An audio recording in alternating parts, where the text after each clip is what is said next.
Hello, my name is Brianna. This is the first video that I'll be doing talking about religious life and my vocation and my vocation story. I just want to start off by telling you some things that you might want to know beforehand. My confirmation saint is Saint Philomena, and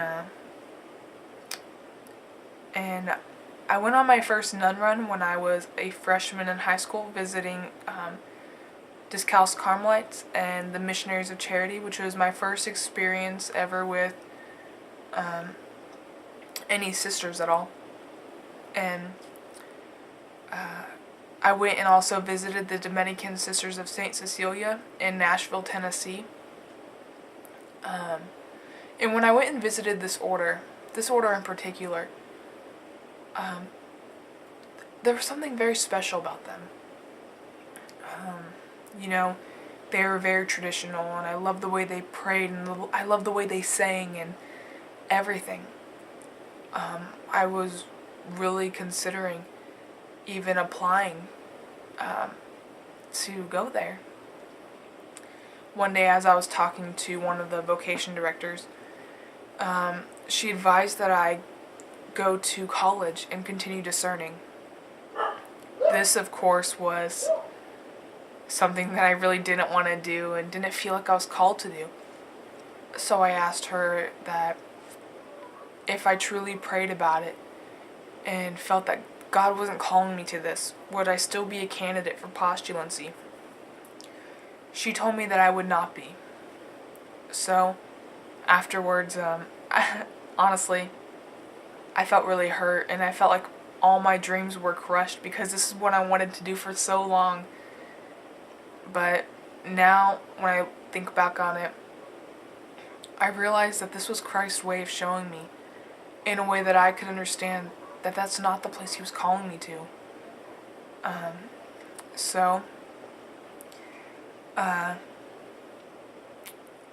want to tell you guys about, going a little back, when I went and visited the Benedictines. I remember this sister telling me her vocation story about how one day, she was so confused about what it is that Christ was calling her to do. She wasn't sure if she was called to religious life or the married life. So one day she said, "Okay, God, this is what we're going to do."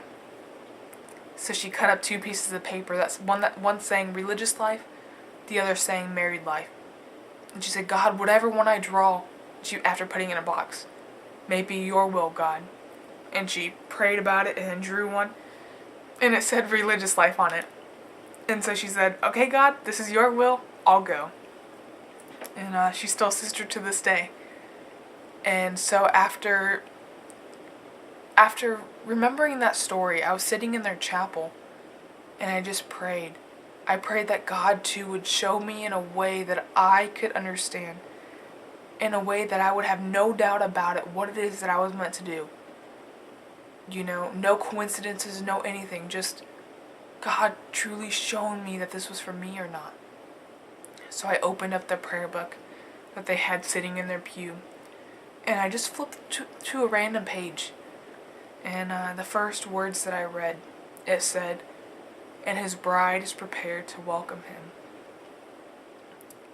And, at that moment, I can honestly say I've never felt so at peace in my entire life. I've never felt like something was more for me in my entire life. I just want to sit there and smile and thank God.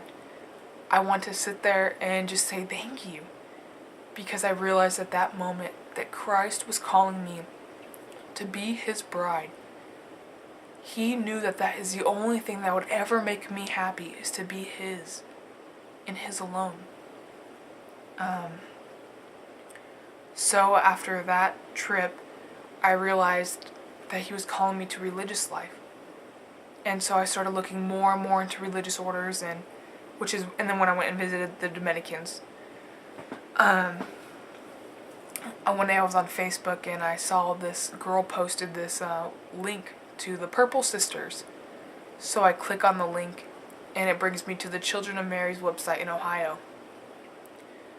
Yeah, the first thing that surprised me about these sisters is that they wear a purple scapular, which I had never seen in all my time of searching religious orders. So I thought that was very unique. But the one thing that I found that was very, very beautiful about them is that they're very traditional, which is something that's been lost in a lot of churches.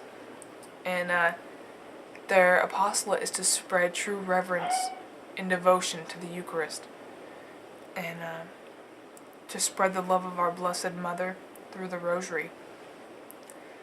And they're very traditional. You know, they wear the habit, they go to Latin Mass, they do all these beautiful things. They pray the Rosary in Latin. And that tradition is what I had been seeking for. That tradition, that love, is what I'm looking for. So they had a little comment section, and it said, tell me a little bit about yourself. I told them everything about myself in that comment box. And soon I got a call back. And remember, I told you my confirmation saint is Saint Philomena. I got a call back, and it was a voicemail, and it said, "Hi Brianna, this is Sister Philomena Maria." And at that moment I was so shocked and so, I guess, in awe, like, that Christ would, this was again a way that he would show me what I was called to, So after allowing me to have this scholarship, the $700 total scholarship, to allow me to go and visit this order, I honestly, I don't know what to even say, but thank God. Because whether or not the children of Mary are for me or not, I know that this is the will of Christ for me to go and visit. And so I just ask for all of your prayers. And I ask that you may continue to be with me as I go and visit the children of Mary, the beginning of June. And I just pray that during this whole discernment process that you may please just pray for me, especially through our Blessed Mother. All in Jesus, through Mary.